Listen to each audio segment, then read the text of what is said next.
A student sets the school on fire trying to hide his inflatable girlfriend. A new startup allows you to hire a goon to follow you around with a gun.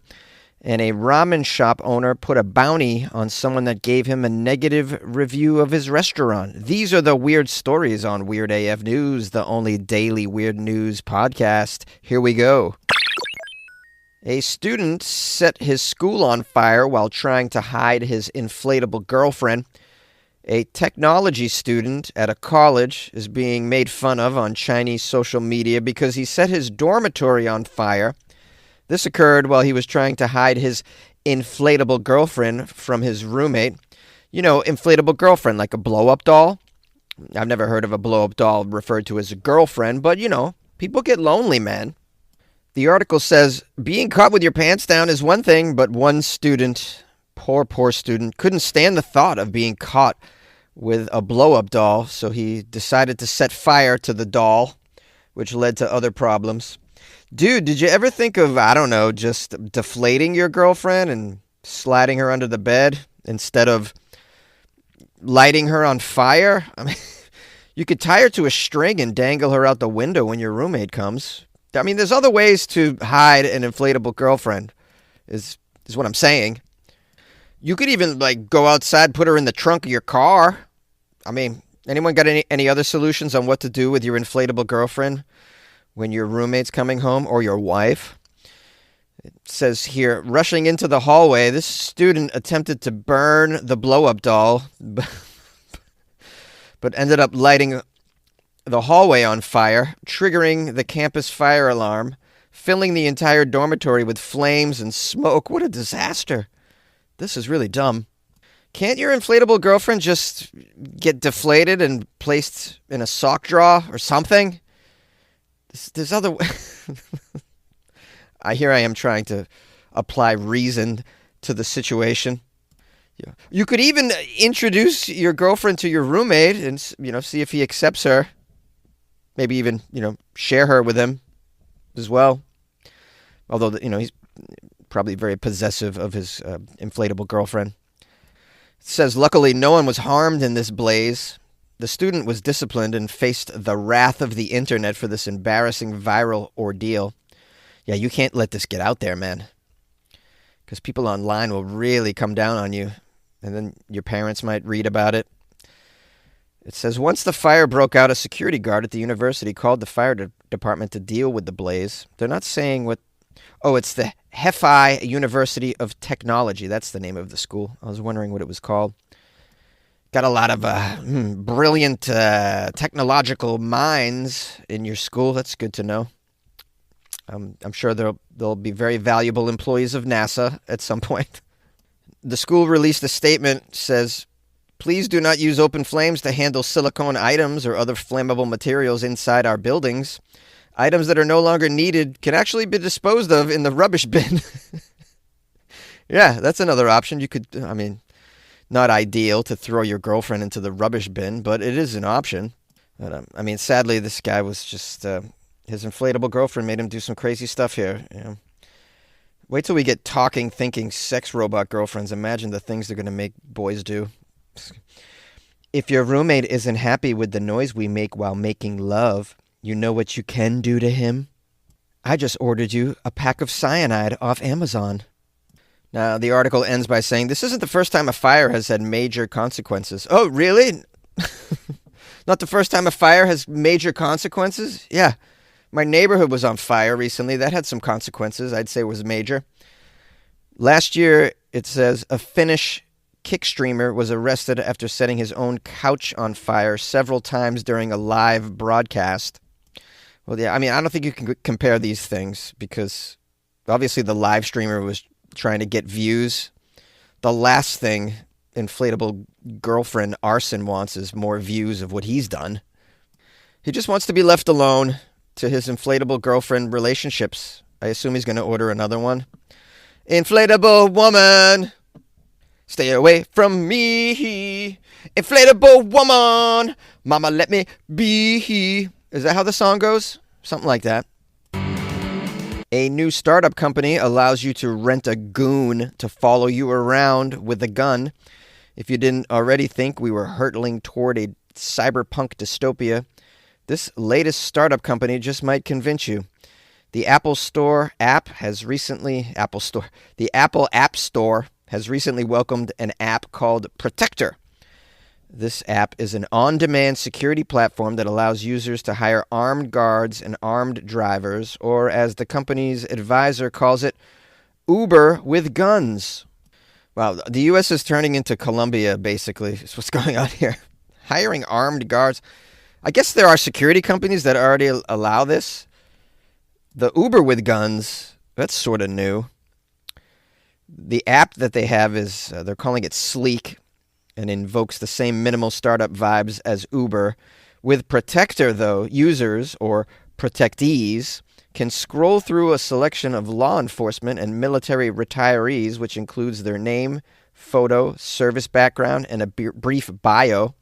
Oh, does it also give their kill count? Or how many restraining orders they have against their exes? I mean, you're hiring insane people at this point, right? Anyone on that app, I don't know. But, I mean, think about it. What kind of person would Uber gunfight on your behalf? I mean, someone that's not playing with a full deck, man. It says here, once you're logged into the app, users can choose how many private operators, called protectors, to schedule at a time. How many would you need? I mean, I guess if you're like a leader of a drug cartel, you would need a bunch of these. Or maybe like a healthcare company CEO. You probably need multiple protectors. It says if you're not sure how many goons to hire for the mission, they call them goons. Super funny. So the app tailors its recommendation to the number of protectees.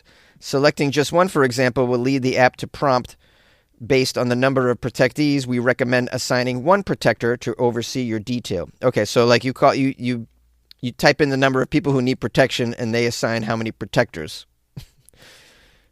I can't believe this is real. Although, I mean, I suppose if you're sending a bevy of children to your local public school here in the U.S., might want to send a protector with them. It also says in the app, users can customize their protectors' outfits. You could choose their clothing. From classy black suits for upscale jobs to full-on operator gear for what we can only imagine are messier operations. What? You have them dress up like Rambo, basically? This is shady as hell. Can you also customize their weaponry? I want 5 RPGs. Can I get a tank, please, with 4 protectors? It says, while protectors presumably won't play accessory to, say, any armed robberies, the company isn't exactly transparent about its policies. Well, of all companies to not be transparent, I would say it's probably in their best interest not to be. Although, I don't know. What do insurance companies have to say about this? This sounds like a major liability, if you ask me. Now, as for the cost of this service, as you can imagine, it's not cheap. The minimum contract is 5 hours of protection from your goon. Pricing starts at $6.29 for one protector or goon. For just $1.29 more, protectees can also become annual members. Oh, how about that? Become an annual member of the Goonathon. This is a status which affords them, quote, a personalized threat assessment and access to a personal protection agent and personal chauffeur with a shotgun. It doesn't say shotgun. At the moment, Protector's Thug on-demand service is only available in New York City and Los Angeles. But the app is rocketing up the charts in the Apple App Store. Says it's also getting ready to expand. The sister app, Patrol, is going to be joining Protector. Patrol is a on-demand service that'll allow homeowners to crowdfund off-duty police and military veterans to rove around their neighborhoods in private security cruisers. Well, geez, I can tell you now, I could use that in my neighborhood. There's been a spate, S-P-A-T-E, that's a word I learned this week, a spate of break-ins in my neighborhood. But, you know, I don't think the solution would be to have a bunch of goons in an Escalade running around sticking their AR-15s at people out the window. It says here, if this all sounds like a dystopian business model, that's because it really is. Though private, for-profit security isn't a new phenomenon. It's typically a venture brokered between security companies and private landowners. You mean billionaires? involving copious amounts of paperwork, insurance mandates, and minimum contracting fees. The fact that deep-pocketed individuals may now be able to fast-track a small army of mercenaries at their fingertips is something entirely new, though, with this app. Well, you know what I say? I'm perfectly fine with gooning on my own. Thank you very much. I think I'm capable. I don't own any weaponry, unless you call a 34-inch, 26-ounce softball bat a weapon. But I will say that this app will probably be utilized in the current environment that we're living in. At this point, I'm sure you could probably have an app where you hire your own personal pilot, because these planes keep crashing, man. What do you guys think about this? Hire a goon. Would you be into it? Would you like some goons to patrol your neighborhood to make sure all those kids on skateboards aren't spray painting your mailboxes and whatnot? You know what's going to happen is someone is going to wrongfully get killed by this service, and then it's probably going to go away. That could be another thing that happens. Anyways, call the show 646-450-2012. Hey, Todd, Daddy, how you doing? When you check out at the pharmacy, you see the journey from idea to medicine, thanks to our intellectual property system, or IP for short. IP safeguards inventions, like a new way to prevent seizures or lower cholesterol. And IP supports competition from other brands, then lower cost generics, which are 90% of prescriptions filled in the U.S. Innovation, competition, lower costs, thanks to IP. Learn more at phrma.org/IP works wonders. A ramen restaurant owner put a bounty on a negative reviewer of the restaurant. Rooted in a culture that values hospitality and attention to detail, Japan has long been renowned for its world-class customer service. Consumer-facing businesses go above and beyond to ensure customer satisfaction on all levels. However, not every establishment upholds these standards, and a recent incident has revealed just how far a shop owner might go. We have here Toyo Jiro, a Jiro-style ramen restaurant in Kyoto, ranked second on the city's ramen database. It's come under scrutiny for placing a bounty on customers' heads simply because they left low-rated reviews of the ramen restaurant. Oh, fascinating. Let's keep reading and find out if this restaurant owner hired some goons to shake them down. It all began when two individuals dined at Toyohiro's Kyoto-based restaurant. After leaving, one of them posted a 1-star review criticizing the store's customer service and the quality of the ramen. Up to this point, everything seemed normal. Negative reviews are a common occurrence, of course. However, what happened next was anything but ordinary. The restaurant owner did not take this criticism lightly. In response to the poor review, they posted a threatening message. Quote, "If you write a stupid review, we'll find you. We'll beat you up." Whoa, buddy! Put it right on the review for everyone to see. That's not how you do. That's not how you do this. I'm not saying you should beat somebody up for writing you a bad review. I'm just saying if you're gonna, you don't broadcast it on the review website or app ahead of time, dummy. What you do is you message them like, "Hey, I want to make it up to you. Come back tonight at 3 a.m. for a free bowl," and then you lock the doors, reenact that scene from Goodfellas, and then you got one less bad reviewer out there in the world. No, I don't condone any of this. This is awful behavior. You're going to get bad reviews. Look, I get bad reviews all the time on the podcast. You have to deal with them. I recommend finding a way to embrace them and use them. That's why I read mine. I read my bad reviews and I make fun of them and I feel good. It's like therapy. Now it says here, in addition to writing that threat as an answer to the review, they escalated further by publishing photos of the customers and offering a cash reward to anyone who could provide information on the customer's whereabouts. Oh my goodness. Oh, here's the photo of it's two young boys, it looks like. One of them wrote the bad review, it would seem. Here's some more response from the store to the review. Quote, "I saw your post and you seem a bit weird. We try not to treat people like you as customers, so it's fine. But you should probably avoid eating out. Someday, someone like you will get screwed. I don't care. Just come directly and I'll deal with you. We run a planned business, so if you get in our way, we'll get in the way of yours too."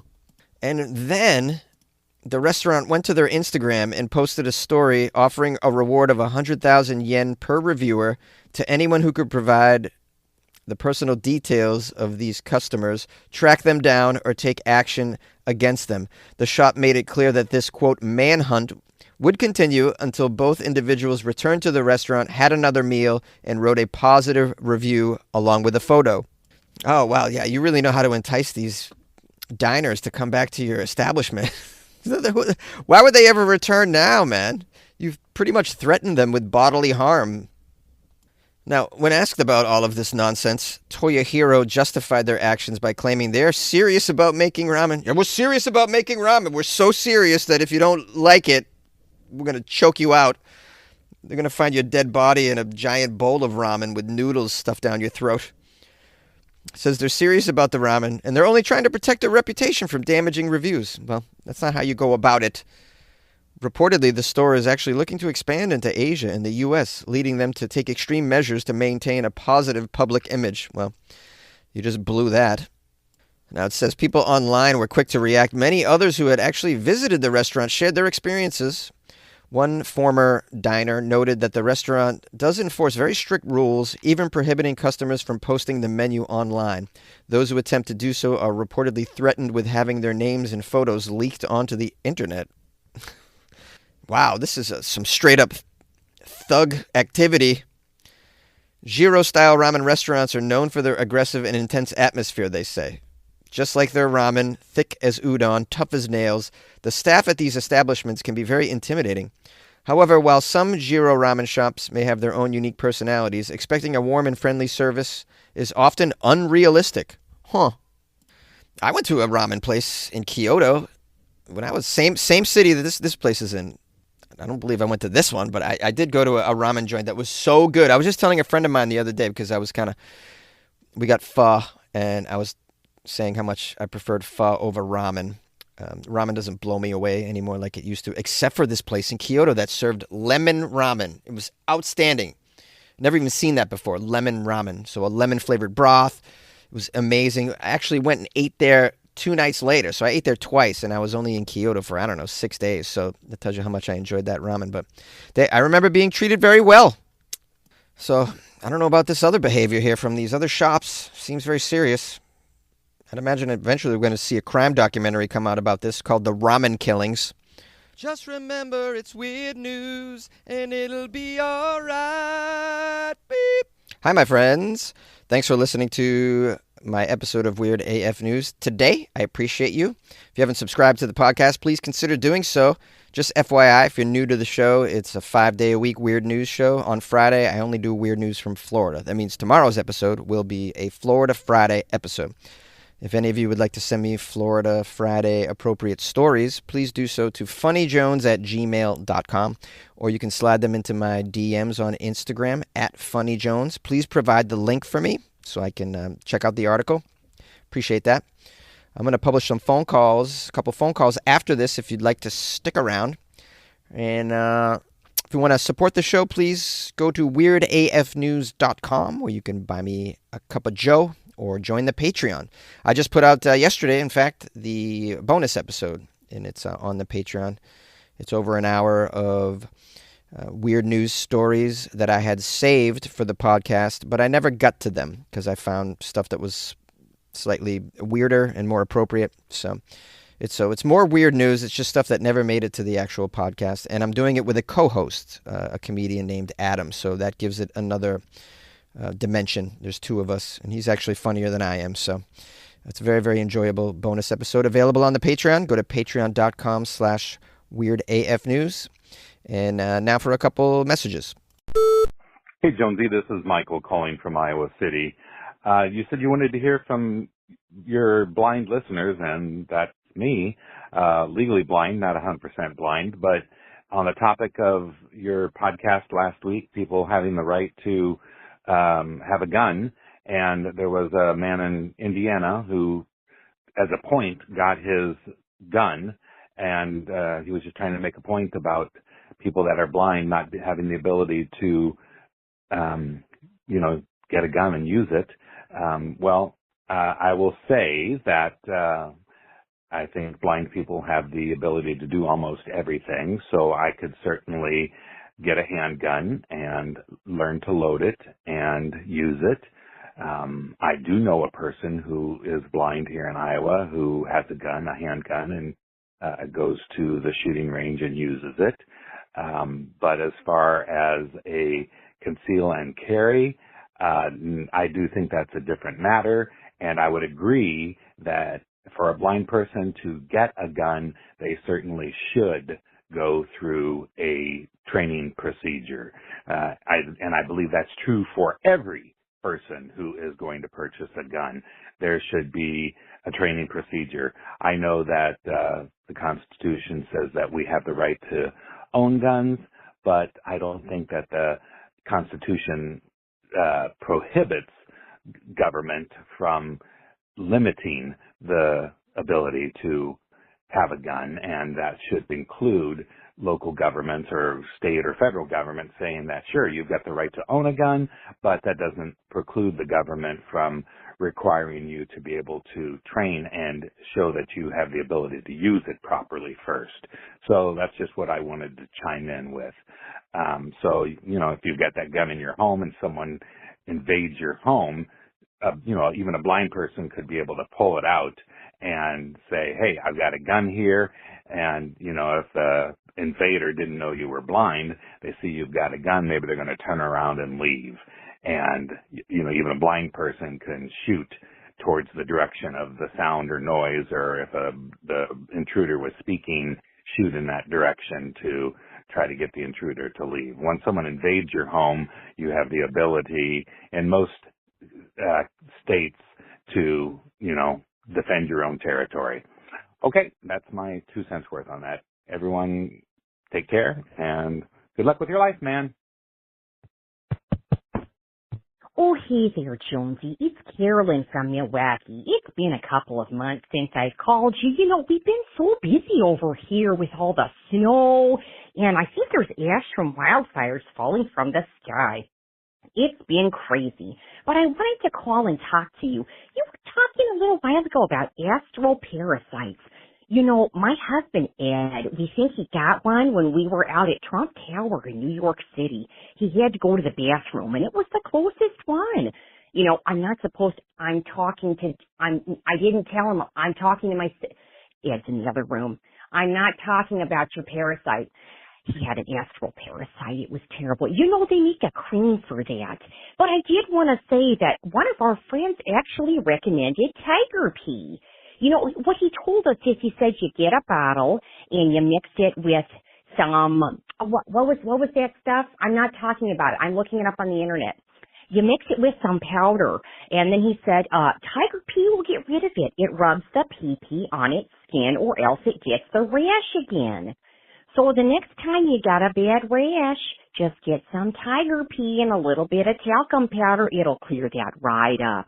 It's Carolyn from Milwaukee. You have a great day now there, Jonesy. Stay safe in the fires.